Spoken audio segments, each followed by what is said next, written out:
Esselamu Aleyküm bizi izleyenler ve hürmetli hemkarlarım. Yeni bir video ile karşınızdayıq. Bugün size servis kranının değişilmesini gösterəcəyik. Mesela burasındadır ki, bizden qabaq usta kondisioneri gaz vurmuş, yağın axmasını görməyinə bəlkə də baxmayaraq kranı dəyişdirməmiş. Kranın demək burasından artıqca içində olan freon qaçıb çıxıb gedib. Burada bütün freon tərk edib.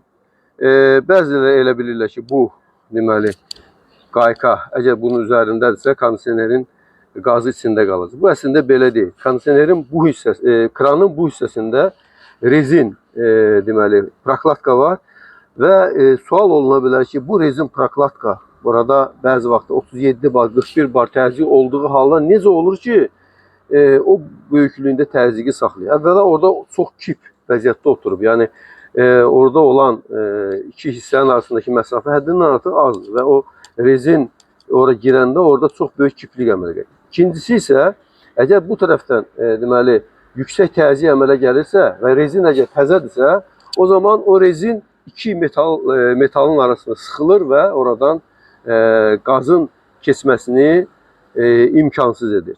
Bu səbəbdən yəni bu kranların əslində bu hissəsi deyil, içində olan rezin onun təzyiqini saxlayır.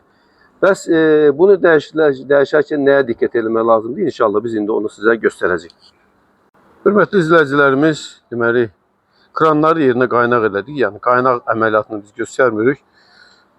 Yəni odun kanalımızda görkənməməsi üçün etmirik. Deməli, burada boru çox eybəcər bir vəziyyətdə eləmişdi. Biz birbaşa etdik ki, onu deməli, yəni bu borularda nə qədər az qaynaqlar olarsa bir o qədər yaxşıdır və eyni zamanda da borular qaynaq edilərkən, kranlar qaynaq edilərsə yaş əskini mütləq biz onun üzərində sarıyırıq ki, kranların içindəki prokladkalar, deməli salniklər xarab olmasın, sıradan çıxmasın. Hörmətli izləyicilərimiz, vaçovkaları da təzələdik və hər dəfə olduğu kimi burada da indi biz deməli içərisinə balonumuzda demək 46 bar getmişdi. Kondisioner böyük olduğuna görə 37-24 bara qədər təzyiqi vurduq və indi gözləyəcək. Yəni bu həm də bizə iç hissədə və yaxud kranların özündə hər hansı bir yerində qaz qaçağının olub olmamayacağını göstərir. Əslində qalsa burada biz kranı dəyişdikdə yalnız burada 3 yerdə, 4 yerdə daha doğrusu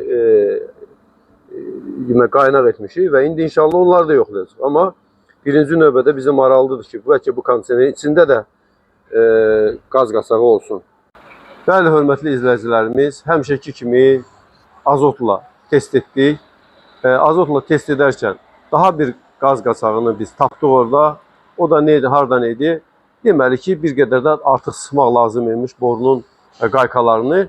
Bundan sonra indi biz deməli azotu yavaş-yavaş havaya buraxacaq. Əvvəlcə havaya buraxmamışdan qabaq daha bir test eləyəcək. Çünki ola bilər ki, bizim elədiyimiz qaz qaçağı demək yerlərdən də ola bilsin ki, hər hansı bir yerində deməli şey ola bilər. Qaz qaçağı ola bilər. İndi biz onları da bir-bir yoxlayacaq. Təbii ki, əlavə azot da vuracaq. Bundan sonra azotu havaya buraxdıqdan sonra vakumlama əməliyyatını eləyəcək. Həmişəki kimi biz hər dəfə deyirik, vakumsuz bir ustanın, bir müştərinin evinə gəlməsi adını bilmirəm necə qoyaq, amma yəni düzgün bir iş deyil. Lütfən. Yəni elə bilin ki, o kondisioner sizin özünüzündür. Vakumsuz bir insanın oraya gəlməsi olmaz.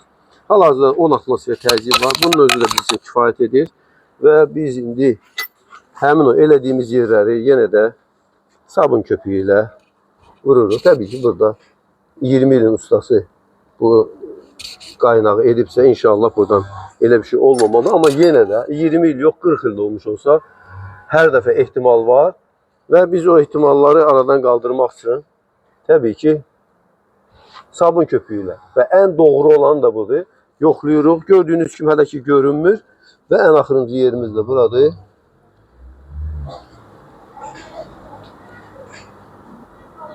Gördüyünüz kimi indi operatorumuz bir qədər də yaxınlaşdırdı və gördüyünüz kimi heç bir qaz qaçağı görünmədi. Hörmətli izləyicilərimiz, sistemin içində ümumiyyətlə freon olmadığına görə biz bu halda kondisioneri daha çox vakuumlamaq məcburiyyətindəyik. Təxminən bir yarım saata kimi vakuumlayacaq. Demək ki, bu manometrlərdə vakuum üçün xüsusi funksiya ayrılıb. Gördüyünüz kimi hal-hazırda manometrimiz, manifoldumuz 100% vakuumlandığını bildirir. Amma bütün bunlara baxmayaraq biz təxminən yarım saata yaxın vakuumladıq. İndi isə manometrin kranını bağlayırıq. İndi isə deməli manometrimizi söndürürük və inşallah indi qazı yükləyəcək. Hörmətli izləyicilərimiz, balonu açırıq və bundan sonra şlangın içindəki havanı çıxartmaq üçün bir dəfə belə eləyirik. Bu bizim kifayətdir. İndi isə balonu mütləq sürətlə baş aşağı edirik. Çünki maye formasında həm freonun vurulması daha rahat olur, həm də ki daha az vaxt tələb edir. Burada bir məsələyə də diqqət yetirmək istəyirik. Kondisionerin üzərində qazın nə qədər olduğu zaten yazılıdır. Baxırıq. Deməli, refrigerant 410, 1 kilo 780 qram. Biz bilirik ki, bu tip kondisionerlərdə adətən boru uzunluğu 5 metrəyə qədər hesablanır. Yəni, vurulan qaz, 1 kilo 780 qram qaz, 5 metrə boru üçün hesablanır. Burada isə cəmsi təxminən 3 metrəyə yaxın boru istifadə olunub. Bir səbəbdən biz 1 kilo 700 qram vurduqdan sonra kondisionerin işləməsini yoxlayacaq, superhitini yoxlayacaq. Bundan sonra əgər lazım olsa o 1 kilo 780 qramı tamamlayacaq. İndi isə deməli qazı vurmağa başlayacaq. Qazı vurarkən zəbt etmək lazımdır ki, bu şlang düz yansın, tərpənməsin və indi sıfırlayırıq və manometri açırıq. Deməli 1 kilo 700 qram biz bu sistemə qaz vuracaq. Biz inşallah bir dəfə lazım olsa elə bir videoda sizə təqdim edəcək. Video nədən ibarət olacaq? Əgər balonumuzun içində 2 kilo freon varsa və yaxud 1 kilo 780 qram varsa və sistemin də içində 1 kilo 780 qram qaz gedirsə, o zaman nə etmək? Əlbəttə ki, balonu bir qədər qızdırmaq lazımdır, soyutma rejiminə qoymaq lazımdır. Onları bildik, amma bütün bunları etdikdən sonra belə ən azı 200-300 qram qaz çatmayacaq. Belə olduğu təqdirdə sadəcə olaraq mən indi sizə göstərirəm. Bu demək kranı bağlayırıq, işlək vəziyyətdə bu kranı bağlayırıq və kondisionerin kompresoru sistemə tamamilə freonu soğurmuş olur. İndi inşallah biz qazı vurduqdan sonra kondisioneri işlədəcəyik. Bəli, hörmətli izləyicilərimiz, gərginliyi mütləq sürətdə ölçmək lazımdır. İndi gördüyünüz kimi gərginlik 193 voltdur. Amper yerindədir, 11,63. Amma yəni gərginlik az olduğuna görə kompresora zədə dəyə bilər. Biz də indi bunu inşallah müştəriyə çatdıracaq. Hörmətli izləyicilərimiz, biz deməli bayaq dedik ki 1 kilo 780 deyil, 1 kilo 700 vurduq. Çünki borunun uzunluğu normadan bir qədər azdır. Yəni norma olaraq zavod 5 metrəyə qədər doldurur. Bizdə isə 3 metre olduğuna görə o həmin 80 qramı vurmadı. Kondisionerin qazının bir qədər az olması çox olmasından, bir qədər çox olmasından daha yaxşıdır və indi biz sizə bunu göstərəcəyik. Demişdik ki, bu tipli manometrlərdə, manifoldlarda həm də superhiti ölçməlidir. Superhit nədir? Kondisionerin içində baş verən qaynama temperaturu neçə dərəcədə baş verirsə, qayıdış borunun bir temperaturu da olmalıdır. Burada gördüyümüz bu qayıdış borusudur.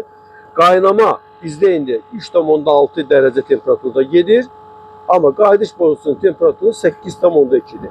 Təxminən 4,5 deməli 4,5, 4,4 arasında dəyişir.